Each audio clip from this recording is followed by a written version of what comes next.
Congresswoman Claudia Tenney with me here last weekend on New York State Democrats sending a bill to the desk of Governor Kathy Hochul that would strike the terms mother and father. Yes, you heard that right. They want to strike the words mother and father from law and replace those terms with gestating parent and non-gestating parent, if you can believe that. We'll see if Kathy Hochul signs it.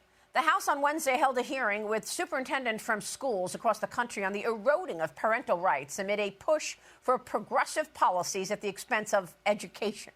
Congresswoman Lisa McClain questioned the superintendent of Loudoun County Public Schools in Virginia on an incident last year at a high school in which a biological female who identifies as a male filmed biological males in the boys' locker room.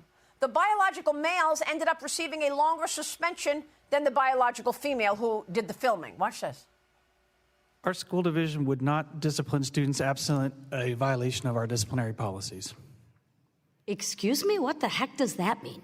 So in what realm does that make sense to you? A violation of our disciplinary policies. So what realm does that make sense to you, sir? Our school division. That's a great answer to a question I didn't ask. Students. You are extremely weak, pathetic, and thank God my children didn't go to your school. I disagree with your characterization. You can disagree hypothetically. Joining me now is the woman herself, the chairwoman of the House Republican Conference and a member of the House Education Committee, Michigan Congresswoman Lisa McClain. Congresswoman, good to see you. What was that all about? You know, it's sick, it's weak, it's pathetic, it's disgusting. We had the administrator from Loudoun County Schools try to answer some questions, some simple questions. I mean, he's the leader, he's supposed to be in charge, and he can't answer a question. We wanted to shed light on what's going on in our education system today. We're not focused on reading, writing, and arithmetic, and that's evident because all of the test scores are going down. What we are focused on is this woke ideology.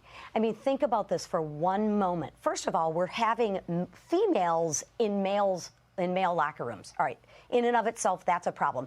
Then, when the female tapes the male student, who is the victim gets a harsher penalty than the female student? So, I mean, come on. This is exactly the kind of idiocracy that is going on in these education systems, and we have to expose it, and that's what we intend to do. It's sick, it's weak, it's disgusting, and if you can't answer a question, what I would suggest you need to step down and get somebody in there who can answer a question. Well, I mean, do you think this is resonating with the American people? What do you need to do to ensure you don't lose the majority in the House? What is the most important messaging you need to convey to voters coming up to the midterms? Yeah, this is going to be a contrast for America. It's going to be a contrast election between common sense and crazy. Republicans were common sense. I think males should go in male locker rooms, females should go in female locker rooms. I actually think we should punish the criminal and take care of the victim. The other side is absolutely crazy, and that is what we need to focus on, common sense versus crazy. Also, we need to talk way more about what we've already done for America. Let me remind everybody, every single Democrat voted to raise your taxes by not signing on to the One Big Beautiful Bill or the working families tax cuts. Maria, it's really simple. Democrats want more of your money, and what do they want it for? They want it for the waste, the fraud, the abuse. They want open borders. They want to defund the police. They want, you know, no biological gender. It's the craziest thing I've ever seen. Americans want common sense, and that's what the Republicans are here to provide.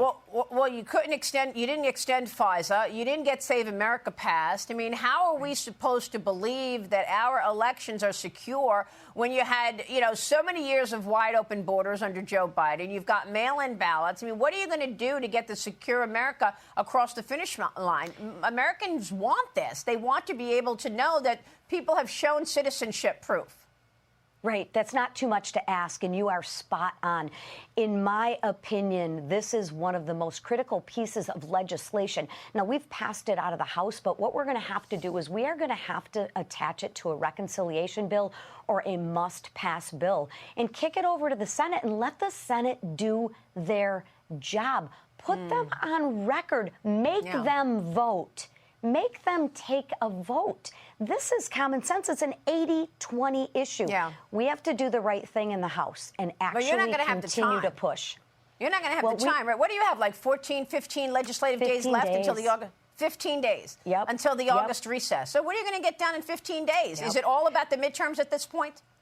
Well, in my opinion, yes, it is about the midterms. But we have a short period of time, and we need to deliver Save America for the American people for safe and secure elections. The president is right when he says if we don't do this, it is going to continue to be a lot of mistrust out there. We have to let the American people trust what we're doing. This is common sense. Pass the bill.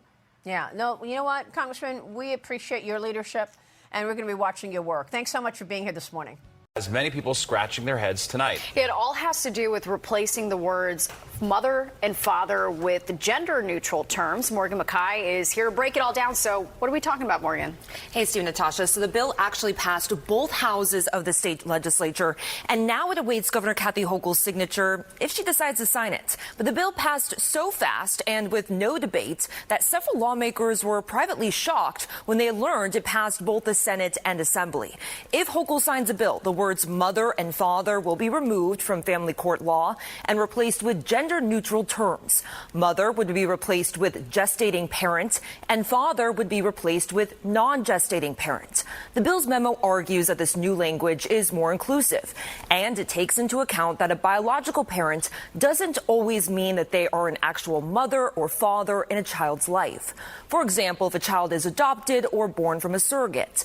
But critics of the bill argue that this change is unnecessary, especially when lawmakers only have one more day left of the legislative session before they leave Albany for the rest of the year. Republican Assembly Minority Leader Ed Raw weighs in. And we also asked Governor Hochul if she will sign the bill, but she avoided answering directly. We don't think it does anything to make New York more affordable on a permanent basis.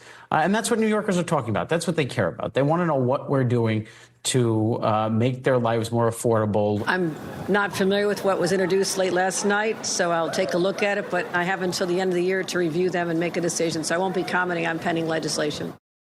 Now, we also reached out to the sponsors of the bill in both houses for an interview or even a comment, and they declined.